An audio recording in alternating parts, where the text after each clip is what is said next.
بسم اللہ الرحمن الرحیم۔ السلام علیکم دوستوں، یہ گفتگو پچھلی قصے سے پیوستہ ہے، لہٰذا اس کو سمجھنے کے لیے پچھلی ایک ساتھ ضرور ملاحظہ کیجیے گا تاکہ آپ تک ہمارا پیغام صحیح معنی میں پہنچ سکے۔ اسی طرح جب عورت یہ سوچتی ہے کہ مجھے اللہ نے پردے کے احکام کیوں دیے ہیں، جب مرد سوچتا ہے کہ دوسرے معاشروں نے مخلوط محفلوں پر پابندی نہیں عائد کی تو میں کیوں اسلام کی وجہ سے عورتوں کی سنگت سے محروم رہوں، جب ہم دوسروں کو موسیقی اور مصوری اور رقص سے لطف اندوز ہوتے دیکھتے ہیں تو ہمارے دل میں بھی سوال اٹھتا ہے کہ اسلام نے پابندی کیوں عائد کی، تو اس کا جواب بھی یہی ہے۔ ایک وقت تک تو مزہ ملے گا، لیکن بعد میں جو بیماریاں اور مصیبتیں آئیں گی وہ سارے لطف کے فوائد کے سامنے بہت بھاری ثابت ہوں گی۔ اسلام نے بے شک موسیقی اور مصوری اور رقص اور بے حیائی سے پرہیز کرنے کو کہا ہے، لیکن اس میں ہمارا ہی فائدہ ہے۔ آج کا ہمارا مسئلہ یہ ہے کہ ہم نے اپنی نئی نسل کے سامنے اس حوالے سے مدلل بیانیہ نہیں رکھا، حقائق کے ذریعے اور منطق کے ذریعے نہیں سمجھایا کہ یہ سب کیوں کہا گیا ہے۔ بس سختی سے کہہ دیتے ہیں کہ جی یہ منع ہے، یہ غیر شرعی ہے، لیکن نوجوان جو محض فائدے اور نقصان کو دیکھ رہا ہے اس سے یہ نہیں بتایا کہ ان حرکتوں میں کون کون سے نقصانات پوشیدہ ہیں جو بعد میں عیاں ہوتے ہیں، اور جب عیاں ہوتے ہیں تب تک بہت دیر ہو چکی ہوتی ہے۔ اسی لیے دوستوں، ہم آپ کے سامنے ان بنیادی برائیوں کے حوالے سے کچھ معلومات آپ کی خدمت میں پیش کریں گے۔ Royal society for public health نے ایک تحقیق شائع کی تھی جس کا عنوان تھا #اسٹیٹس آف مائنڈ۔ اس تحقیق میں سوشل میڈیا کے نوجوان نسل پر اثرات کے حوالے سے معلومات فراہم کی گئی تھی۔ اس تحقیق کے مطابق وہ نوجوان جو زیادہ سوشل میڈیا کا استعمال کرتے ہیں وہ زیادہ تناؤ اور مایوسی کا شکار ہوتے ہیں۔ حیرت کی بات یہ ہے کہ زیادہ تر لڑکیاں اس حوالے سے متاثر ہیں، لیکن زیادہ اہم بات جو اس تحقیق میں پیش کی گئی ہے وہ یہ ہے کہ ہر سوشل میڈیا پلیٹ فارم یہ کام نہیں کرتا۔ اکثر تصاویر سے وابستہ پلیٹ فارمز یہ کام کرتے ہیں۔ جو پلیٹ فارمز تصاویر سے وابستہ نہیں، جیسے کہ یوٹیوب، ان کے استعمال کرنے والے اس منفی اثر کا شکار نہیں۔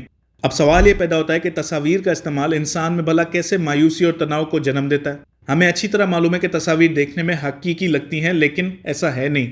اب جیسے کہ پہلے ہم کہہ چکے ہیں، کتنی خواتین سوشل میڈیا کی وجہ سے مایوسی اور تناؤ کا شکار ہیں۔ وہ اس لیے ہے کہ وہ کسی خاتون کی پروفائل تصویر ملاحظہ کرتی ہیں، کسی اداکارہ یا مشہور و معروف شخصیت کی، اور وہ خاتون تصویر میں بڑی خوبصورت اور عمدہ لگ رہی ہوتی ہیں۔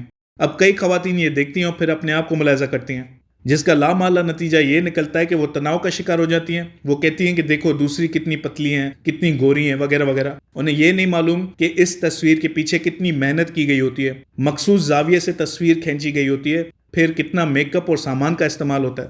آپ سوچیں، رسول اللہ صلی اللہ علیہ وسلم کے دور میں سوشل میڈیا نہیں تھا، اس وقت مصوری کو منع کیا گیا، کیونکہ اللہ کو وہ معلوم ہے جو انسان کو نہیں معلوم۔ یہ تصاویر انسان کے ذہن میں غلط مادے کو جنم دیتی ہیں۔ اس حوالے سے میں آپ کو نہ حدیث سناؤں گا اور نہ ہی کسی مولانا یا مفتی کا کوئی خطبہ۔ آپ کیمرون رسل ایک ماڈل کی ٹیڈ ٹاک ملاحظہ کر لیجئے۔ عنوان looks aren't every thing, believe me I am a model, یعنی شکل ہی سب کچھ نہیں، یقین مانیے میں ایک ماڈل ہوں۔ اس سے پہلے کہ آپ اس ٹیڈ ٹاک کو اس ویڈیو کے بعد ملاحظہ کریں، میں ایک چیز واضح کر دوں، موصوفہ کیمرون رسل اپنی بہت سی فحش تصاویر اس ٹیڈ ٹاک میں دکھاتی ہیں، لہٰذا تصویر کو صرف پیغام کی حد تک دیکھیے گا۔ موصوفہ کیمرون رسل اپنے ٹیڈ ٹاک میں تصاویر کے دھوکے پر بہت روشنی ڈالتی ہیں۔